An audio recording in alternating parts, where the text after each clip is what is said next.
होई। सतगुर सज्जन मिलिया, नानक नाम मिले तां जीवा, तन मन थीवै हरिया। औकण हमारे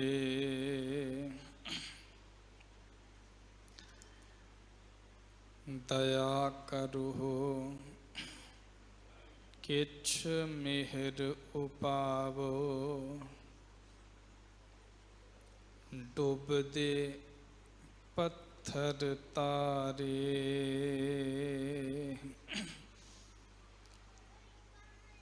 देही गावा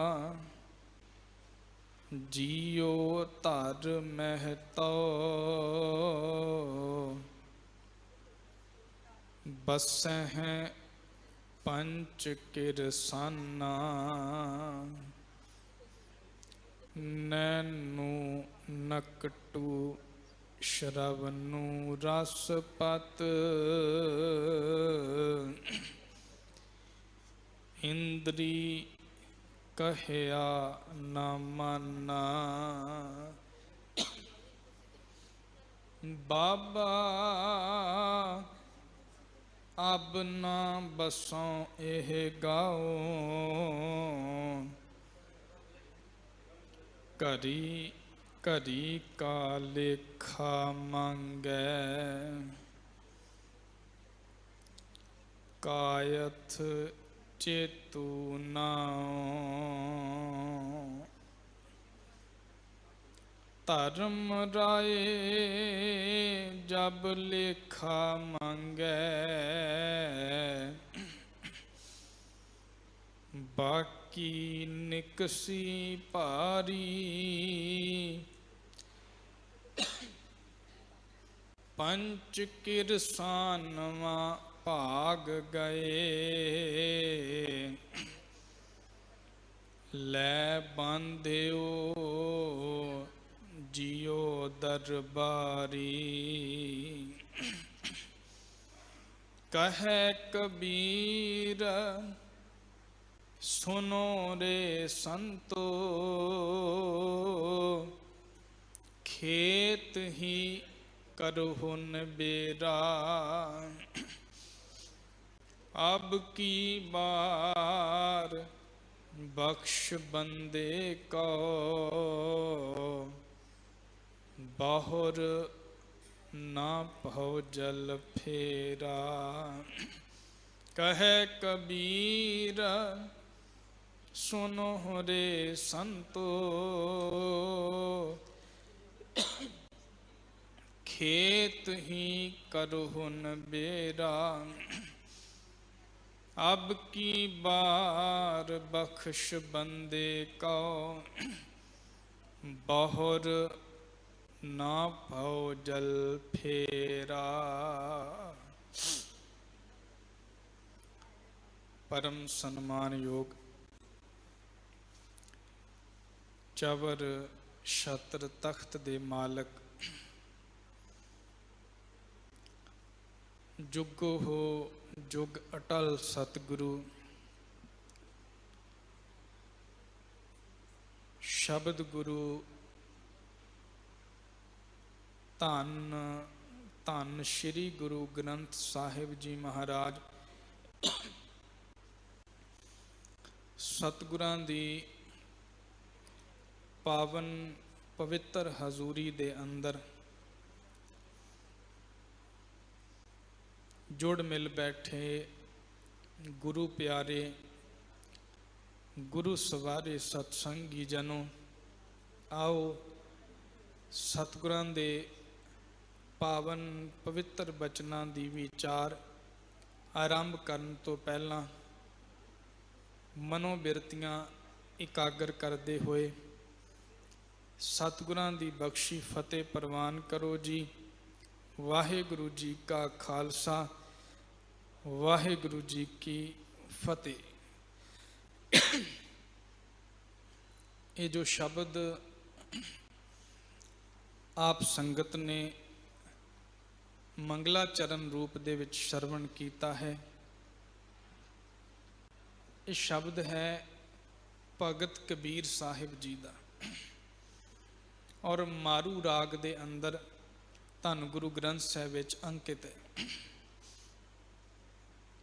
ਇਹ ਸ਼ਬਦ ਅਸੀਂ ਅਕਸਰ ਸੁਣਦੇ ਹਾਂ। ਪਹਿਲੀ ਬੇਨਤੀ ਆਪ ਸੰਗਤ ਨੂੰ ਮੈਂ ਇਹ ਕਰ ਦੇਣੀ ਚਾਹਾਂਗਾ ਕਿ ਗੁਰਬਾਣੀ ਦਾ ਕੋਈ ਵੀ ਸ਼ਬਦ ਨਾ ਮਰਗ ਵਾਸਤੇ ਹੈ ਔਰ ਨਾ ਖੁਸ਼ੀਆਂ ਵਾਸਤੇ ਹੈ। ਅਸੀਂ ਜਿਹੜੀ ਵੰਡ ਕੀਤੀ ਹੋਈ ਹੈ ਨਾ, ਸ਼ਾਇਦ ਖੁਸ਼ੀਆਂ ਦਾ ਦਿਨ ਹੈ ਤੇ ਆਹ ਸ਼ਬਦ ਪੜ੍ਹਨੇ ਨੇ, ਤੇ ਮਰਗ ਦੇ ਦਿਨ ਵਿੱਚ ਆਹ ਸ਼ਬਦ ਪੜ੍ਹਨੇ ਨੇ। ਗੁਰਬਾਣੀ ਦਾ ਕੋਈ ਵੀ ਸ਼ਬਦ ਐਸਾ ਨਹੀਂ ਹੈ ਜਿਹੜਾ ਦੁਨਿਆਵੀ ਤੌਰ ਤੇ ਖੁਸ਼ੀਆਂ ਨਾਲ ਰਿਲੇਟਡ ਅਸੀਂ ਕਰ ਲਈਏ ਤੇ ਮਰਗ ਨਾਲ ਰਿਲੇਟਡ ਕਰ ਲਈਏ। ਗੁਰਬਾਣੀ ਦਾ ਹਰ ਸ਼ਬਦ ਸਾਨੂੰ ਪਰਮਾਤਮਾ ਦੇ ਘਰ ਜਾਣ ਵਾਲਾ ਰਸਤਾ ਦੱਸਣ ਵਾਲਾ ਹੈ। ਅਸੀਂ ਖੁਸ਼ੀਆਂ ਵਿੱਚ ਵੀ ਇਹ ਸ਼ਬਦ ਪੜ੍ਹ ਸਕਦੇ ਹਾਂ। ਇਹ ਸ਼ਬਦ ਵਿੱਚ ਇਹ ਨਹੀਂ ਕਿਹਾ ਗਿਆ ਵੀ ਬੰਦਿਆ ਤੂੰ ਜੇ ਇਹ ਸ਼ਬਦ ਪੜ੍ਹ ਲੇਗਾ ਤੇ ਘਰ ਵਿੱਚ ਮਾਤਮ ਛਾ ਜਾਣਾ ਹੈ, ਨਹੀਂ। ਇਹ ਸ਼ਬਦ ਵਿੱਚ ਵੀ ਸਮਝਾਇਆ ਗਿਆ ਹੈ ਮਨੁੱਖਾ ਜਨਮ ਜਿਹੜਾ ਹੈ ਬਹੁਤ ਕੀਮਤੀ ਹੈ। ਸਗੋਂ ਸਾਨੂੰ ਹਰ ਸ਼ਬਦ ਗਿਆਨ ਲੈਣ ਵਾਸਤੇ ਹੈ। ਮੇਰੇ ਗੁਰੂ ਦੇ ਬਚਨ ਸਾਨੂੰ ਪਰਮਾਤਮਾ ਦੇ ਘਰ ਦੇ ਵਿੱਚ ਪਹੁੰਚਾਉਣਾ ਚਾਹੁੰਦੇ ਨੇ ਵੀ ਜਿਹੜਾ ਤੇਰੇ ਕੋਲ ਸਮਾਂ ਹੈ, ਸਮਾਂ ਦੁਬਾਰਾ ਨਹੀਂ ਮਿਲਣਾ। ਦੁਨੀਆ ਤੇ ਕੋਈ ਵੀ ਚੀਜ਼ ਹੈ ਤੁਸੀਂ ਦੁਬਾਰਾ ਪ੍ਰਾਪਤ ਕਰ ਸਕਦੇ ਹੋ, ਆਪਣੀ ਦੌਲਤ ਨਾਲ, ਸ਼ੋਹਰਤ ਨਾਲ, ਰੁਤਬੇ ਦੇ ਨਾਲ, ਪਰ ਇੱਕ ਸਮਾਂ ਐਸਾ ਹੈ ਜਿਹੜਾ ਨਿਕਲ ਗਿਆ, ਦੁਬਾਰਾ ਨਹੀਂ ਮੁੜਨਾ। ਭਾਈ ਸਾਹਿਬ ਭਾਈ ਵੀਰ ਸਿੰਘ ਤਾਂ ਹੀ ਆਪਣੀ ਰਚਨਾ ਵਿੱਚ ਕਹਿੰਦੇ ਸਨ, ਮੈਂ ਰਹੀ ਵਾਸਤੇ ਘੱਤ, ਸਮੇਂ ਮੇਰੀ ਇੱਕ ਨਾ ਮੰਨੀ, ਫੜ ਫੜ ਰਹੀ ਧਰੀਕ, ਸਮੇਂ ਖਿਸਕਾਈ ਕੰਨੀ। ਬੜਾ ਰੋਕਣ ਦਾ ਯਤਨ ਬੰਦਾ ਕਰੇਗਾ ਪਰ ਸਮਾਂ ਨਹੀਂ ਰੁਕੇਗਾ, ਉਹ ਆਪਣੀ ਚਾਲ ਚੱਲੀ ਜਾਏਗਾ। ਇਸ ਕਰਕੇ ਗੁਰੂ ਸਾਹਿਬ ਇਸ ਸ਼ਬਦ ਵਿੱਚ ਜਿਹੜੀ ਬਖਸ਼ਿਸ਼ ਕਰ ਰਹੇ ਨੇ, ਰਹਾਉ ਵਾਲਾ ਪਦਾ ਹੈ, ਬਾਬਾ ਅਬ ਨਾ ਬਸੋਂ ਇਹ ਗਾਉਂ। ਗਾਉਂ ਸ਼ਬਦ ਇੱਥੇ ਜਿਹੜਾ ਭਗਤ ਸਾਹਿਬ ਨੇ ਵਰਤਿਆ ਉਹ ਸਰੀਰ ਵਾਸਤੇ ਵਰਤਿਆ ਹੈ। ਮੈਂ ਪਹਿਲਾਂ ਮੋٹے ਤੌਰ ਤੇ ਪੰਕਤੀ ਦੇ ਵਿੱਚ ਜੋ ਬਖਸ਼ਿਸ਼ ਕੀਤੀ ਆਪ ਜੀ ਨਾਲ ਸਾਂਝ ਕਰ ਲੈਣਾ। ਜਿਹੜੀ ਐਗਜ਼ਾਮਪਲ ਲਈ ਗਈ ਹੈ ਉਹ ਹੈ ਇੱਕ ਪਿੰਡ ਦੀ। ਹਿੰਦੀ ਵਿੱਚ ਗਾਉਂ ਸ਼ਬਦ ਜਿਹੜਾ ਇੱਥੇ ਵਰਤਿਆ ਗਿਆ ਹੈ। ਇੱਕ ਨਗਰ ਹੈ ਤੇ ਉਹਦੇ ਵਿੱਚ ਜਿਹੜੇ 5 ਕਿਸਾਨ ਮੰਨੇ ਨੇ, ਜਿਨ੍ਹਾਂ ਨੂੰ ਅਸੀਂ ਗੁਰਬਾਣੀ ਵਿੱਚ ਕਾਮ, ਕ੍ਰੋਧ, ਲੋਭ, ਮੋਹ ਤੇ ਅਹੰਕਾਰ ਕਹਿੰਦੇ ਹਾਂ। ਇਹਨਾਂ ਦੇ ਰਾਹੀਂ ਜਿਹੜੇ ਕਰਮ ਨੇ, ਗਿਆਨ ਇੰਦਰੇ ਅਤੇ ਉਹਨਾਂ ਦੇ ਰਾਹੀਂ ਕੀਤੇ ਹੋਏ ਕਰਮ, ਸਾਡੇ 5 ਗਿਆਨ ਇੰਦਰੇ ਨੇ ਤੇ 5 ਹੀ ਕਰਮ ਇੰਦਰੇ ਨੇ। ਗਿਆਨ ਦਾ ਭਾਵ ਹੈ ਜਿਹੜੇ ਸਾਨੂੰ ਬਾਹਰੀ ਦੌਰ ਦੀਆਂ ਚੀਜ਼ਾਂ ਦਾ ਗਿਆਨ ਦਿੰਦੇ ਨੇ। ਜਿਵੇਂ ਸਾਡੀਆਂ ਅੱਖਾਂ ਨੇ, ਇਹਨਾਂ ਦੇ ਰਾਹੀਂ ਅਸੀਂ ਵੇਖਦੇ ਹਾਂ। ਸਾਡਾ ਨੱਕ ਹੈ, ਨਾਸਕਾ, ਇਹਦੇ ਰਾਹੀਂ ਅਸੀਂ ਵਾਸ਼ਨਾ ਲੈਂਦੇ ਹਾਂ। ਸ਼ਰਵਨੂ ਭਾਵ ਸਾਡੇ ਕੰਨ, ਇਹਨਾਂ ਦੇ ਰਾਹੀਂ ਬਾਹਰ ਦੀ ਸਰੋਤ ਸੁਣਦੇ ਹਾਂ। ਰਸਪਤ ਭਾਵ ਜਿਹੜੀ ਸਾਡੀ ਜੀਹਵਾ ਹੈ, ਸਾਨੂੰ ਮਿੱਠਾ, ਕੌੜਾ, ਨਮਕੀਨ ਉਹਦਾ ਸਵਾਦ ਦੱਸਦੀ ਹੈ। ਤੇ ਇੰਦਰੀ ਜਿਹਦੇ ਰਾਹੀਂ ਸੰਸਾਰ ਦੀ ਉਤਪੱਤੀ ਹੁੰਦੀ ਹੈ, ਮਲ ਮੂਤਰ ਦਾ ਤਿਆਗ। ਇਹ ਕੁਝ ਤਵਚਾ ਜਿਹੜੀ ਹੈ, ਇਹ 5 ਗਿਆਨ ਇੰਦਰੇ ਨੇ। ਸਤਿਗੁਰੂ ਕਹਿੰਦੇ ਇੱਕ ਗਾਉਂ ਹੈ ਮੇਰਾ ਸਰੀਰ, ਇਸ ਸਰੀਰ ਵਿੱਚ 5 ਕਿਸਾਨ ਨੇ ਤੇ ਇਸ ਸਰੀਰ ਵਿੱਚ ਜੀਓ ਜਿਹੜਾ ਹੈ ਆਤਮਾ, ਉਹ ਮਹਿਤੋ ਹੈ। ਸਰੀਰ ਮੇਰਾ ਪਿੰਡ ਹੈ, ਇਹਦੇ ਵਿੱਚ ਜਿਹੜਾ ਚੌਧਰੀ ਹੈ, ਮਹਿਤੋ ਹੈ, ਉਹ ਹੈ ਮੇਰੀ ਆਤਮਾ। ਇਸ ਆਤਮਾ ਦਾ ਕਿਹਾ ਇਹ ਕਿਸਾਨ ਨਹੀਂ ਮੰਨ ਰਹੇ। ਇਉਂ ਕਹਿ ਲਈਏ ਜਿਹੜਾ ਸਾਡਾ ਮਨ ਹੈ ਉਹ ਇਹਦਾ ਸੰਚਾਲਕ ਹੈ। ਨਾ ਅੱਖਾਂ ਕਾਬੂ ਨੇ, ਨਾ ਨੱਕ ਕਾਬੂ ਹੈ, ਨਾ ਕੰਨ ਕਾਬੂ ਹੈ, ਨਾ ਇੰਦਰੀ ਕਾਬੂ ਹੈ, ਨਾ ਸਾਡੀ ਜੀਹਵਾ ਕਾਬੂ ਹੈ। ਸ਼ੁਰੂਆਤ ਭਗਤ ਸਾਹਿਬ ਕਰਦੇ ਨੇ ਦੇਹੀ ਗਾਵਾਂ। ਇਹ ਮੇਰੀ ਜਿਹੜੀ ਦੇਹੀ ਹੈ ਇਹ ਇੱਕ ਪਿੰਡ ਦੀ ਤਰ੍ਹਾਂ ਹੈ, ਇੱਕ ਗਾਉਂ ਦੀ ਤਰ੍ਹਾਂ ਹੈ। ਜੀਓ ਧਰ ਮਹਿਤੋ, ਇਸ ਵਿੱਚ ਜਿਹੜਾ ਜੀਓ ਹੈ, ਜਿਹੜਾ ਇਹਦੇ ਵਿੱਚ ਰਹਿ ਰਿਹਾ ਹੈ।